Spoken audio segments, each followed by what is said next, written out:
வணக்கம் big Boss season 8. So இன்றைக்கி சௌந்தர்யாவுக்கு ஒரே கன்ஃபியூசிங்காக இருக்குது. ஸோ ராயன் ஃபேமிலி வந்துட்டு போனதுலேருந்து ஸோ ராயன் அக்கா வந்து சொல்லிட்டு போயிட்டாங்கல்ல. ஸோ சௌந்தர்யாவோட இதெல்லாம் பழகாத. ஸோ ராயனோட அம்மா கூட சொல்லிட்டாங்க, அந்த மசாஜ் வேலையெல்லாம் பார்த்து இது விட்டுரு ஒழுங்கா அப்படின்னு சொல்லிட்டு போயிட்டாங்கல்ல. ஸோ அதுலேருந்து ராயன் ஒழுங்காக பேசலை போல் சௌந்தர்யாட்ட. சௌந்தர்யா ரொம்ப டவுன் ஆகிட்டாங்க. என்னவா இருக்கும், என்ன சொல்லிட்டு போயிட்டாங்கன்னு தெரியலையே, தப்பாக எதுவும் நினச்சிட்டாங்களோ என்னமோ தெரியலையே அப்படின்னு வந்து ஒரே புலம்பிக்கிட்டு இருக்காங்க. ஸோ விசாலை கூப்பிட்டு போய் அழுகுறாங்க தனியாக.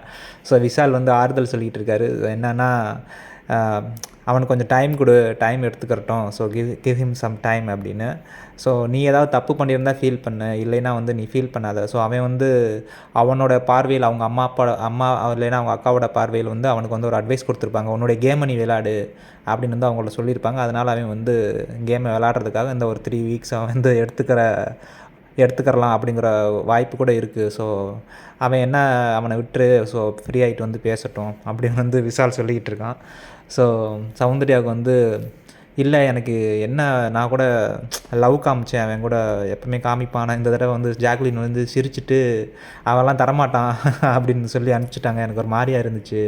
ஸோ அதான் எதுவும் தப்பாக எதுவும் போயிடுச்சோ என்னன்னு தெரியல. மஞ்சரி கூட கேட்டாங்க, நீங்கள் இந்த ஸ்டோன் பெஞ்சில் உட்காந்து பேசி அழுதுகிட்டு இருந்தேன், நான் வந்து ஜாக்லினை பற்றி சொல்லி அழுதுகிட்டு இருந்தேன். ஸோ அது வந்து அவங்க வர்றதுக்கு முன்னாடியா இல்லை அவங்க வந்ததுக்கு பின்னாடியா அப்படின்னு கேட்டாங்க.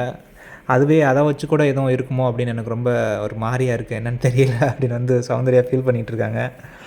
விசால் வந்து கரெக்டான ஒரு எக்ஸ்ப்ளனேஷன் கொடுத்துக்கிட்டு இருக்காப்புல.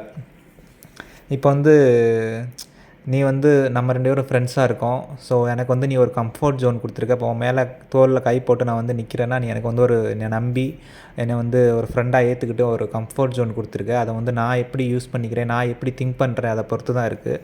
ஸோ அதை மாதிரி தான் வந்து ராயனும், நீ அவனுக்கு ஒரு ஸ்பேஸ் கொடுத்துருக்க. அவன் வந்து உன்னைய ரைட்டாக புரிஞ்சுக்கிட்டா வந்து பேசட்டும், இல்லை அவனுக்கு பேச தோணலை அப்படின்னா அவன் வந்து பேச மாட்டான். அதற்காக நீ வந்து ஃபீல் பண்ணாத. நீ வந்து கேம் விளையாட தான் வந்திருக்க. ஸோ வந்து நீ ஸ்ட்ராங்காக இரு, உன்னுடைய கேமை வந்து நீ பாரு. நாளைக்கு வந்து உங்கள் வீட்டிலேருந்து வருவாங்க.